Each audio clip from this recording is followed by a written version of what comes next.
We want to do a little phase alignment of the guitars and the bass, similar to what we did with the two kick mics and the two snare mics and the two tom mics, or the bottom and top tom mics. Do the same sort of principle with guitar and bass to make sure that those have maximum impact and feel like they're coming from a single source.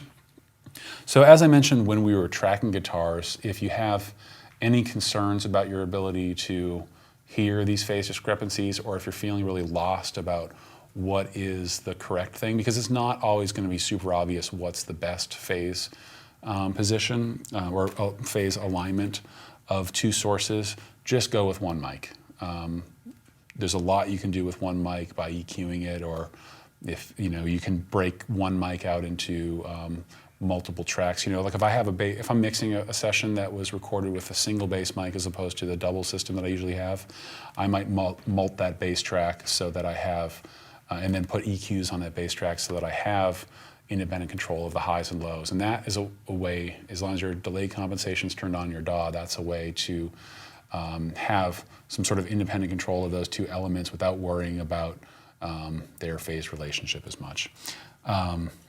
But if you are brave and you want to try a bunch of different microphones or multiple amplifiers, then beyond just your polarity button, and maybe if you have an all-pass filter like an IBP or radial phaser, beyond doing those things, you might want to do some phase alignment of your guitars and bass. And let's take a look inside Pro Tools at a bass track. So on this record, I have, see, my basses are grouped together, and let's make them large so we can really see them. And, well, that might be too large. Let's go to medium. Okay, so, and it's always tough to tell, but I like to kind of zoom way in and see if I can sort of like look at this volume envelope of the DI and the two different bass mics, and see if I can visually see a pattern and how they correlate. I don't see an obvious pattern here. You might be able to see a little bit of the attack. Yeah, you can kind of see it in the attack between the close mic and the sub. It sort of looks like, and see if we go back to the samples mode, it looks like we might have a 13 sample offset between the mic and the sub, which doesn't correlate to very much time, but it's enough to actually hear a subtle delay as a phase discrepancy. So I think I made a note for myself, like I did in drums, as to what that phase discrepancy was. So let's take a listen to, since I don't think I used much of the DI in the mix, I'm just going to mute that for now. And let's take a listen to how the bass mic and the bass sub sound on their own first.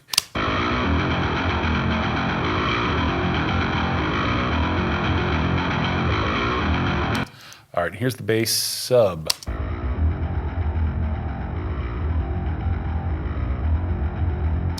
And here's how they sound together right now.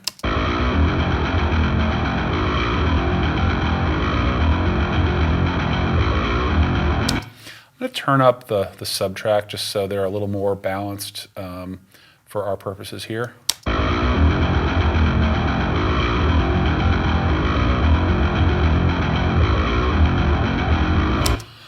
All right, so I did notice that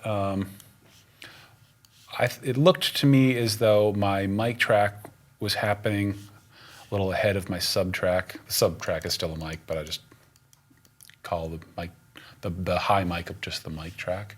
So I'm going to put that same time adjuster, the short time adjuster delay, on the mic track and see if we can slide this around to get the two things to talk together a little better.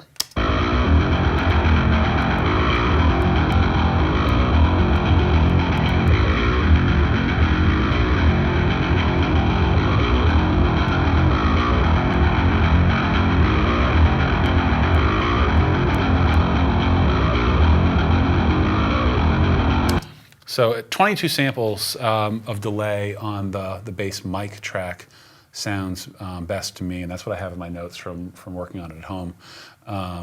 And that one is, I think, a better example of how sample alignment works than the drum examples were. So you can really hear that change and the focus that it brings in. Let's hear this in bypass again, and then we'll turn the bypass off and listen to how it affects the sound.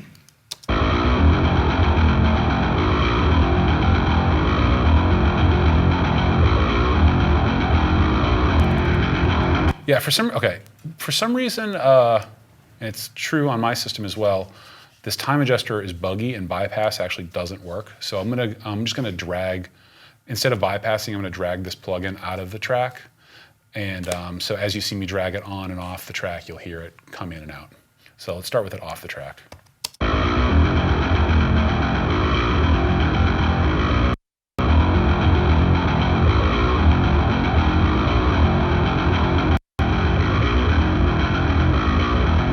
So you can hear the low end come into focus a lot when doing that phase alignment. So I think that sounds cool. Again, I don't like having the plugin on if I don't need to, so I am going to slide the bass subtrack back by 22 samples. So select a 22 sample window before the track starts in shuffle mode and press delete, and it will, if you zoom way in, you can see that it slides that subtrack backwards. So the reason why I'm using the subtrack is I had, on the mic track, I was adding delay. So the mic track is pushed, forward in time as opposed to the subtrack. So when I'm doing it manually, I'm then going to the subtrack and pulling that backwards in time. I could also go to the mic track and push it forwards in time if I wanted to. Okay, so we've done the phase alignment on the guitar, on the bass. Now let's go, I'm just gonna blow off the bass DI for now, but you would do the same thing with bass DI if you choose to use it in your mix. Actually, real quick, let me just illustrate something I was talking about earlier. This could be interesting.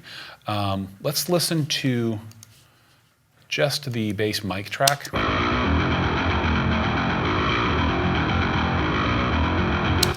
All right, now let's duplicate that track and let's call this bass low. Now I'm not gonna quite do the full roll your own crossover thing on this.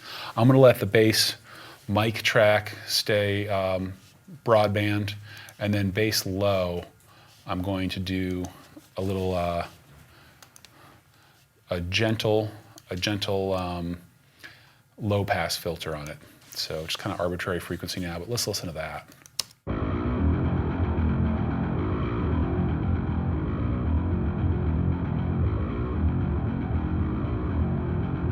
All right, I'm gonna compare that to my subtrack. Certainly not the same, but if you're not recording multiple tracks or multiple microphones on your bass cab, you can dupe the track and do some EQing and compression and whatnot independently of that. And there's other reasons to do this that I haven't got into yet, but reverb sends, for example. You don't typically want a ton of bottom end being sent into a reverb. So one reason I like to break the bass guitar into like a high-low component is I can just, if I want to have a little bit of reverb on my bass, I can just send the high component of the bass into the reverb. And the other thing, which I'm going to talk about a little bit later, is actually, you know what? I'll get into it. I'll get into it pretty soon. After I do this guitar phase alignment, but there's going to be some independent compression and some sidechain compression on the low side of the bass signal. So we'll get into that in a couple minutes. So I'm just going to delete this mic low thing that I made because I'm not going to use it in the mix because I have the bass subtrack, but you can do it, you can make your own bass subtrack that way. All right, now the guitar thing, I'm going to use Aaron's guitar track. He's on the right side. He's a little more meat and potatoes than Randall was, so that's why I'm using his track as an example. I did the AEA N22 microphone as opposed to in contradiction to the picture that you saw yesterday, I ended up jamming it right up on the speaker grill, but then my RCA 44 and my SM57 were about a foot back from the speaker. So there's definitely, because of that spacing, there's definitely a time lag between those two microphones.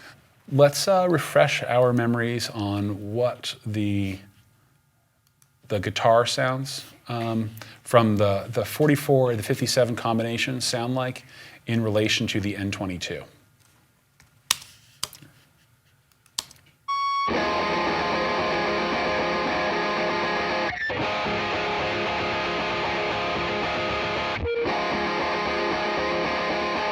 Okay, so those are different, and the N22, the signal's getting to that before it's getting to the other mics because it's closer to the speaker. So if we try to listen, let me switch my solo mode again. If we try to listen to them together, they're gonna be weird and phasey. So hopefully everybody agrees that that sounds kind of weird. Since the N22 is closer, let's throw our time adjuster plugin onto that. And you know what? I don't really like the new time adjuster. It's like too coarse. I'm using the time adjuster short, which is the old style one.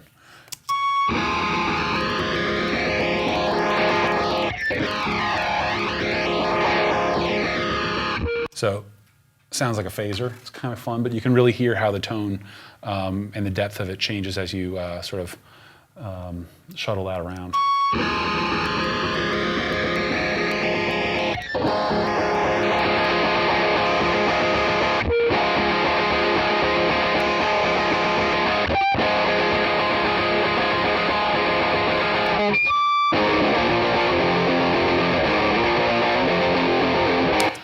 Yeah, so it really comes into focus there. I'm going to do that thing where I drag it out of the track again to bypass it and let you hear both ways.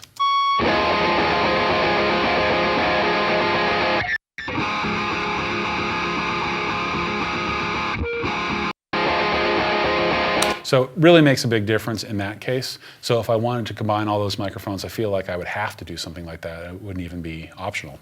So yeah, so that's pretty much it for the phase alignment stuff. So let's, what should we do?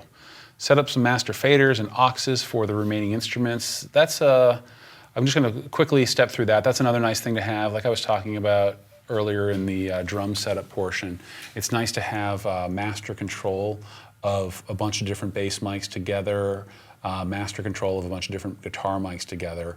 And another reason specifically to do it with guitar is you can put some sort of compression on your master guitar bus. So as various guitar elements come in and out, if you have a bunch of guitar overdubs and maybe the first part of the song has 2 guitar tracks and then a section comes in with 3 or 4 or 5 or whatever, you're either going to have to write a ton of volume automation to balance that stuff out and keep the guitars at a relatively controlled level, or you can do a little bit of bus compression on your master guitar fader, whether that's a aux master or a master fader.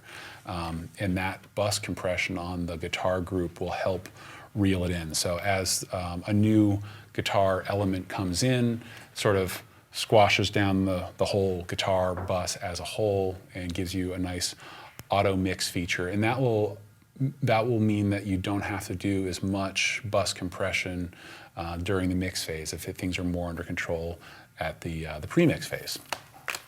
And okay, so that's all I really need to say about the master fader things. Although once you do have your master fader set, this is also a good opportunity to double check that you have the headroom that you need all the time. Because sometimes you might have stuff running kind of hot inside Pro Tools, and you might not know until you set up a master fader on your guitar bus that your guitar signals are way too loud. So once you have that master fader set up, you can judge what your headroom is a little bit better. So that's nice. Quick question to kind of start this discussion off, actually. SOS and a bunch of other people were like, oh yeah. All of Kurt's sound files look hot. What gain staging do you use coming in on a given input? Usually when I'm recording that hot, I'm pushing what will allow me to have later headroom. Yeah, well, does this sound better? Does that sound better? I mean, it's just like a vertical zoom. I was recording this band one time and like the bass. Sounds way better. Yeah. Thank you. Okay, so if you guys are familiar with the band Torch, they have a song called "Fat Waves." It was kind of like the punchline of a joke. This friend of ours was recording with me, and I'm getting a bass sound for him. He's like, "Hey, like, can you make my wave a little fatter?" And I was like, "What do you mean?" He's like, "Oh, whenever I've like recorded before, it sounds better when the wave's like really fat." So I just zoomed and I said, does that sound better? Guys, you heard it here first. I mean, It sounds better now, right? this is the kind of stuff that you only pick up through years and years of experience. Yeah. And, No. So anyway, real inside stuff typically, here. well, let's look at how it looks on the meters because that's really the judge. And he's right. I did record it pretty hot. I have some Burl converters which sound nice, and they tend to get a little bit more euphoric as you push them a little bit harder. And depending on the converters you have and what kind of headroom you have to work with and how much level your mic preamps can comfortably output, and whether or not you like the sound of your mic preamps running a little colder or a little hotter and so forth and so on, you may record things at different levels. A lot of people will record like overhead cymbals kind of a little on the quieter side because they want more headroom from their mic preamps, and you might record guitars a little hotter. It's your own personal preference, and you need to experiment to see what works well for you given different circumstances. Internal to Pro Tools, you'll notice that I'm running these tracks quite low. Because I recorded them pretty hot, I have these guitars, for example, are at minus 18.5 decibels. So, kind of low to make sure that I have headroom in the internal mix bus. And setting up some master faders and some aux masters and things like that will help you track where your headroom's at. And you just got to experiment with how you do your gain staging to get sound that's working for you. I'm not great at mixing in the box, so this stuff is sort of arbitrary for me. If you mix exclusively in the box, I urge you to spend a lot of time experimenting with your gain staging.